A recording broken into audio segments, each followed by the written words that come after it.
is going on YouTube? It is your boy Denali, aka Don Squally, and well, we are back at it with another Project G35 video. Some of you guys can tell from the title, I guess. Today we're going to be doing a budget ground kit. Now, for a lot of you guys who have been subscribed to me for a while, I do have a video on making a grounding kit for my 2005 Altima. Now, basically what I want to do is replicate that kit. Now, you're basically grounding out 4 points. You're putting an extra ground for your battery, you're putting an extra ground for your transmission, which this one's an automatic, and that's the main reason why I want to do this grounding kit on this car. You're going to be doing the engine block as well as the top of the manifold. Now, Stillen does make a kit. I built a kit for a G37 not too long ago, and the kit for the G37 and the G35, there's 3 wires all connected, and then they ground to different points. Now, I don't really see the benefit to that, having them just all your grounds connected. So what I'm going to do is 4 separate wires. That's going to give us basically the big 4 important grounding points, and it's going to be cheap, should be pretty easy to install, and it's definitely going to cost a lot less than the authentic Stillen kit. Now, with that kit, they are using 8-gauge wire, so I do have a roll of that.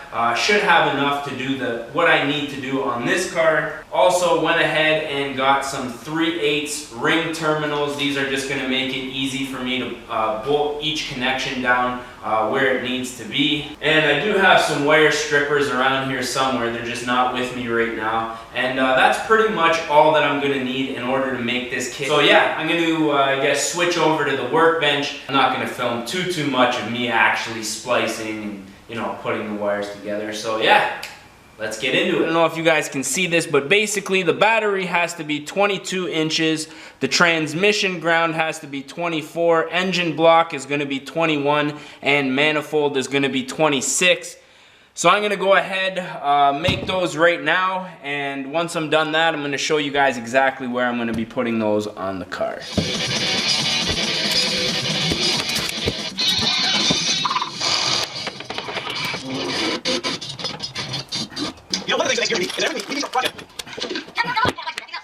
One down, 3 to go. Alrighty, so despite wrecking my wire cutters, I got all 4 set up here, so we're going to jet over to the car right now, show you guys how I'm going to install this. Alrighty, so first things first, what we are going to do is ground the battery. Now, there's already pretty direct ground, but it's pretty small, so we're basically going to double that with this wire. So what you're going to do is come from here. I'm going to run the wire around here, through this grommet somewhere, and then up to this bolt right here. So I'm going to go ahead and do that right now. Alrighty, so we are underneath the car on the transmission. Now what I'm going to do is go from this bolt right here, as you can see. Then I'm going to run the wire up and over. Now I was having trouble deciding where to put this ground, mainly because this is obviously where your downpipe is coming, your catalytic converter if you have one. So what I think I'm going to do is go from this bolt and then loop up behind these wires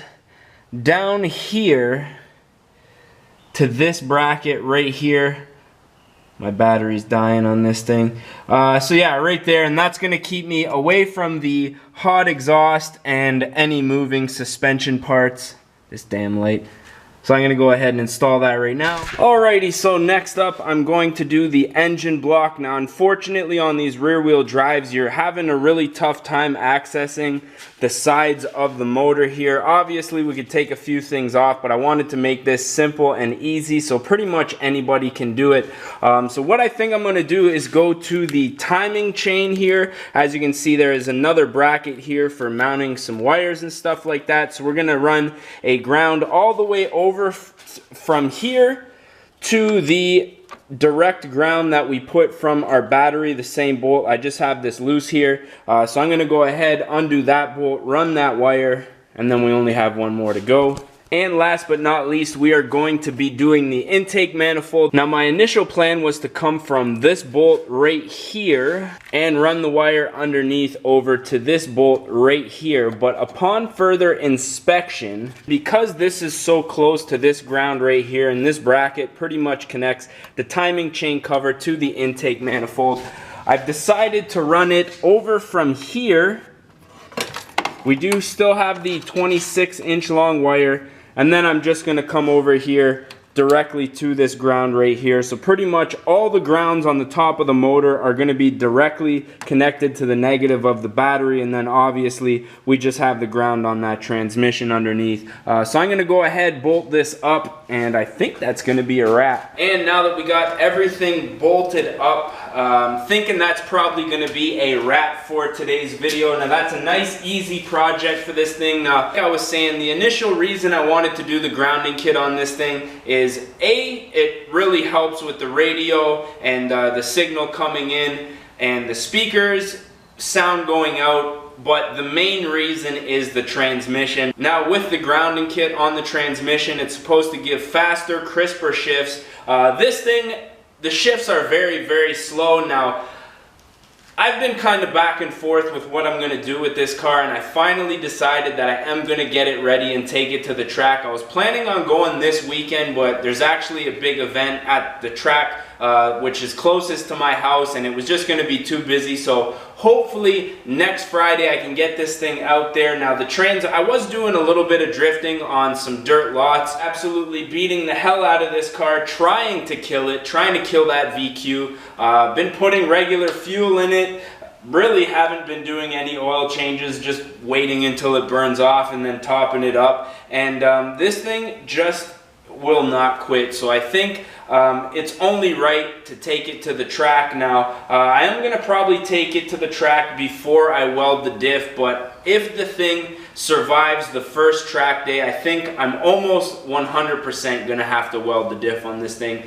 Obviously I have the space to do it now. Have never done a job like that before, but I think it'll be fun, and if we can get it done correctly, I think this car will definitely benefit from it. Ultima's gone, Ultima 2.5. I still have a lot of parts for it, but it is gone, the shell's gone. Took pretty much as much of the stuff as I could before I realized I was wasting a little bit too much of time on that car. But I do have a whole bunch of parts, so if you guys are looking for some stuff, definitely let me know. And I think that is about it. So as always, if you guys did enjoy this one, don't forget to smash that like button. If you guys are not subscribed and want to see more, definitely smash that subscribe button. And that is about it for today's video. So with that being said, I am your boy D Nally, aka Don Squally. We're gonna catch y'all mofos at the next one, man. Peace.